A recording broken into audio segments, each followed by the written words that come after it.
দম নিয়ে কথা বলতে গেলে খুব ইমোশনাল হয়ে যাবে। আমাদের শুধুমাত্র আমার না, আমাদের কাজাকিস্তানের যে জার্নি, আমরা যেভাবে আসলে সেখানে গেলাম এবং তার আগের জার্নি ছিল মানে প্রি প্রোডাকশনের জার্নি। এতগুলো ভালো রাইটার মিলে দমের গল্প নিয়ে নাড়াচাড়া করেছে এতবার আমি আর রনি এতবার বসেছি গল্প নিয়ে, সবই আমার দেখায় এবং ওই পার্টিকুলার প্রত্যেকটা মোমেন্ট বলতে গেলে আজকে রাত পার হয়ে যাবে। বাট আমি যেটা বলতে চাই যে আমি নিজে এরকম টিম এক্সপিরিয়েন্স করি নাই। আমি তো খুব নিউ কামার, তাই না? সিনেমাতে খুবই ছোট একজন মানুষ, মানে সিনেমাতে নিউ কামার, হাতে গোনা একটা দুটো কাজ করেছি। 3 নম্বরে যে আমার যে এক্সপিরিয়েন্স, আমার টিম, মানে প্রত্যেকটা এইচওডি এরা আসলে ওই আমাকে একবার বলছিল আমার ডিরেক্টর যে তুমি মানুষ না, তুমি এলিয়ান। এত কষ্টের মধ্যে কাজ করছিলাম। আমার কাছে মনে হয় কি আমরা প্রত্যেকটা এইচওডি যারা ছিল এবং আমাদের টিম মেম্বার ছিল তারা আসলে মানুষ না। মানুষের পক্ষে এত কষ্ট করা সম্ভব না।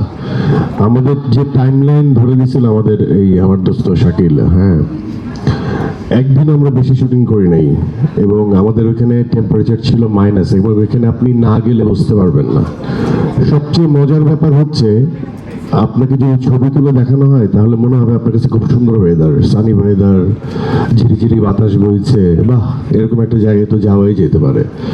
কিন্তু আপনি কোনো থার্মাল ছাড়া, খালি হাতে, কানে সাপোর্ট ছাড়া বা পায়ে থার্মাল ছাড়া যদি দাঁড়ান, মনে হবে কি হাজার হাজার পিন এই আঙ্গুলের ফাঁক দিয়ে ঢুকে যাচ্ছে।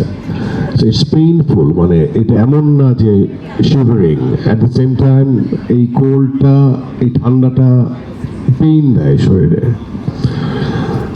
তো প্রত্যেকটা মানুষ এত বেশি কষ্ট করছে এবং আমি বললাম যে এত ডেডিকেশন, এত অনেস্টি। সো আমার না কমপ্লিমেন্ট পাওয়ার কিছু নাই, আমি নিজের চোখে না এটার ফিডব্যাক দেখে আসছি।